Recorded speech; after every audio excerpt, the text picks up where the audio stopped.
ఆసుపత్రులు అలాగే ప్రైవేట్ హాస్పిటల్స్లో సమ్మె కొనసాగుతోంది. వైద్యులు రోడ్డెక్కారు. ఖచ్చితంగా తమకు న్యాయం జరగాలి, ఇటువంటి ఘటన మరోసారి జరగకుండా ఉండాలి అంటే నిందితుడిని ఉరి తీయాలి అని చెప్పి వాళ్ళు డిమాండ్ చేస్తున్న పరిస్థితి. ఇక ఆంధ్రప్రదేశ్లో పరిస్థితి ఎలా ఉందో తెలుసుకుందాం. ఏలూరు జిల్లా ప్రభుత్వ ఆసుపత్రి దగ్గర మా ప్రతినిధి దుర్గాప్రసాద్ మనతో కనెక్ట్ అయి ఉన్నారు. సో ఏలూరు ఆ ఏరియాలో చాలా హాస్పిటల్స్ ఎక్కువ, ఆశ్రమ్ మెడికల్ కాలేజ్ కూడా అక్కడే ఉంది. సో ఆ వైద్య విద్యార్థులందరూ కూడా ఏలూరులో రోడ్డు మీదకి వచ్చి తమకు న్యాయం చేయాలి, ఇటువంటి ఘటన జరగకూడదు ఇంకొకసారి అని చెప్పి రోడ్డు మీదకి వచ్చిన పరిస్థితి కనిపిస్తోంది. సాధారణంగా చాలా ఈ ఘటనలు ఇటువంటివి మనం తరచూ చూస్తూ ఉన్నాం. కానీ కోల్కతాలో జరిగిన ఈ ట్రైనీ డాక్టర్ మీద హత్య అండ్ అత్యాచారం చాలా క్రూరమైన చర్య. ఇది ఒక 10 మంది కలిసి ఇంటెన్షనల్గా అంటే ఆ డాక్టర్ మీద దాడి చేసి ఎముకలు విరగ్గొట్టి ఇంకా చాలా చిత్రహింసలకు గురి చేసి అత్యాచారం చేసి చంపేసినట్టుగా మరి తెలుస్తోంది. ప్రాథమికంగా దీన్ని ఆత్మహత్య అని చెప్పి పోలీసులు చెప్పారు. ఆ తర్వాత ప్రభుత్వం కూడా ఎందుకో డిఫెన్స్లో పడినట్టుగా కనిపిస్తోంది. ఇప్పుడు ఆదిలాబాద్లో చాలామంది డాక్టర్లు, మహిళా డాక్టర్లు చెప్తూ ఉన్నారు. అక్కడ పశ్చిమ బెంగాల్లో మమతా బెనర్జీ ఒక లేడీ చీఫ్ మినిస్టర్ ఉన్నారు.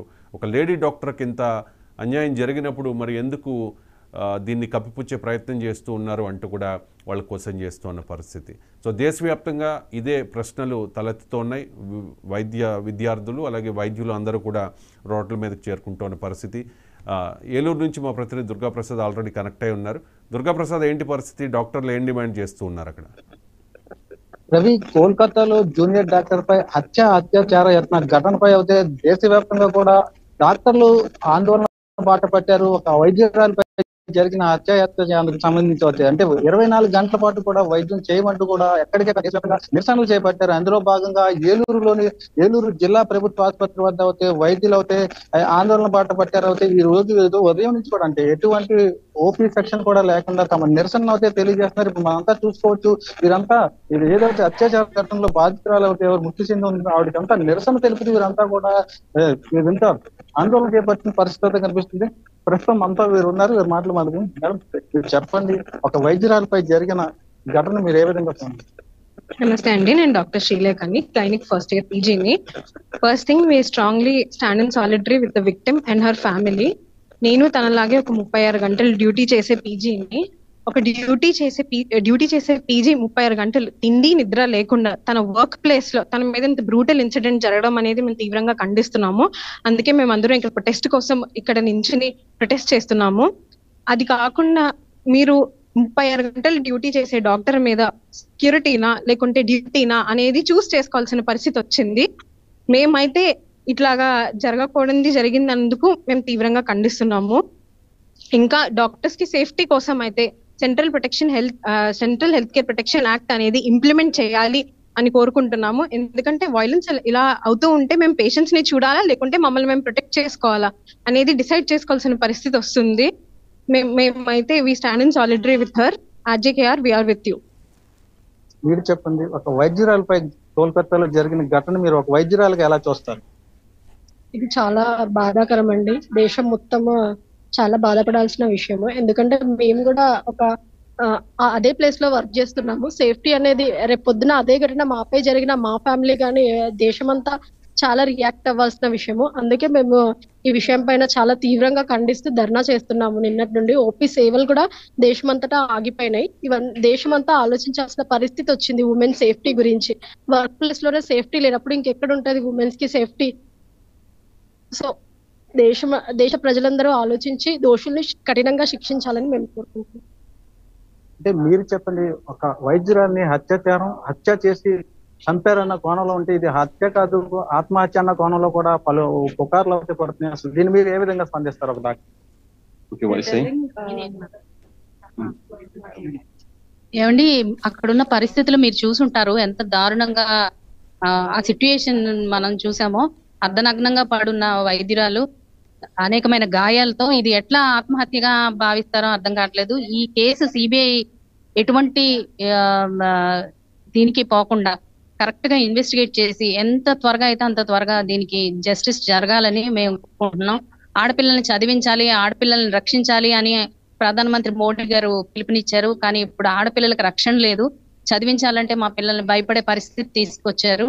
మా పనుల్లో కూడా తండ్రి మేము పని చేయాలా లేదా మా సెక్యూరిటీ గురించి మేము ఆలోచించాలా అన్న పరిస్థితి తీసుకొచ్చారు. కాబట్టి ఇది ప్రపంచం అంతా ఒక్కసారి ఉలిక్కి పడింది ఈ సంగతి తోటి. ప్రపంచం అంతా ఏకం కావాలండి. ఇది ఒకళ్ళ సమస్య కాదు, అనేక రంగాల్లో పనిచేస్తున్న స్త్రీల సమస్య. ఓన్లీ హెల్త్ కేర్ సర్వీసెస్ కాదు, ఐటీ రంగంలో కానీ ఇంకా చిన్న పని నుంచి పెద్ద పని వరకు ఎక్కడైనా స్త్రీలు లైంగిక వేధింపులకు గురవుతున్నారు. సో దీన్ని చట్టబద్ధంగా ప్రభుత్వాలు స్పందించి కఠినమైన చట్టాలు తీసుకురావాలండి. తీసుకొస్తే తప్ప మన దేశం ఇంకొక అడుగు ముందుకెళ్ళదు. ఎక్కడైతే ఆడవాళ్ళు చదువుకుంటారో పైకి వస్తారో ఆ దేశం పురోగమిస్తుంది అంటారు, కానీ ఇప్పుడు ఆ పరిస్థితులు కనపడట్లేదు. కాబట్టి దయచేసి త్వరగా స్పందించి మాకు ఒక ధైర్యాన్ని కలిగించాలని మేము గవర్నమెంట్ డాక్టర్స్ అసోసియేషన్ తరఫున ఏపీ జుడాకి మేము సాలిడారిటీ తెలియజేస్తున్నాం. Thank you. అంటే వైద్యురాలపై జరిగిన ఈ ఘటనకు సంబంధించి 24 గంటలు కూడా వైద్య సేవలు నిలిపివేస్తున్నామంటూ కూడా మీరు ఆందోళన పిలుపునిచ్చారు. ఏ విధంగా అంటే ఎప్పటి నుంచి ఎప్పటి వరకు కొనసాగే పరిస్థితి? ఇండియన్ మెడికల్ అసోసియేషన్ వాళ్ళ పిలుపునిచ్చిందండి. ఉదయం 6 గంటల నుంచి, ఈ రోజు ఉదయం 6 గంటల నుంచి రేపు ఉదయం 6 గంటల వరకు ఎమర్జెన్సీస్ ని ఆపమని, ఎమర్జెన్సీస్ మాత్రమే కంటిన్యూ చేయాలి, ఎలెక్టివ్స్ అన్నిటిని ఆపమని పిలుపునిచ్చారు.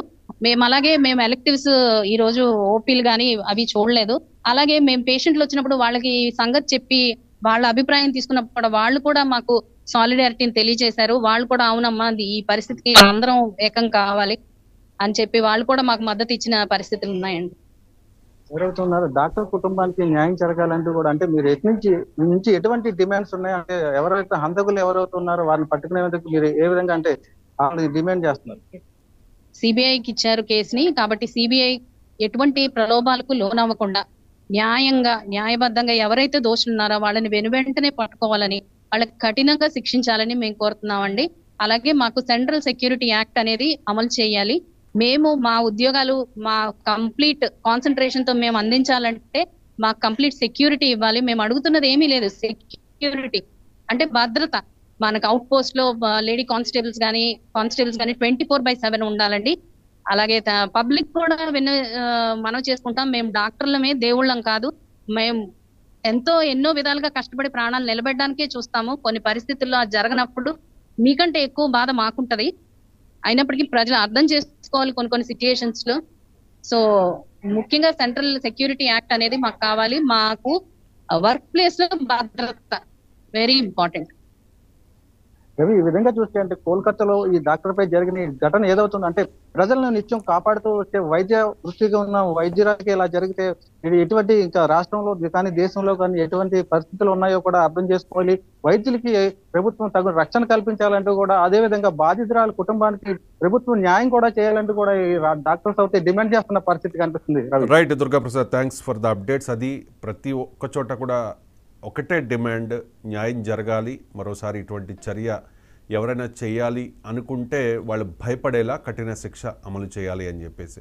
సో డాక్టర్ల మీద సాధారణంగా మనం చూస్తూ ఉంటాం, చాలా హాస్పిటల్స్లో వాళ్ళు ఓవర్ టైం చేస్తూ ఉంటారు.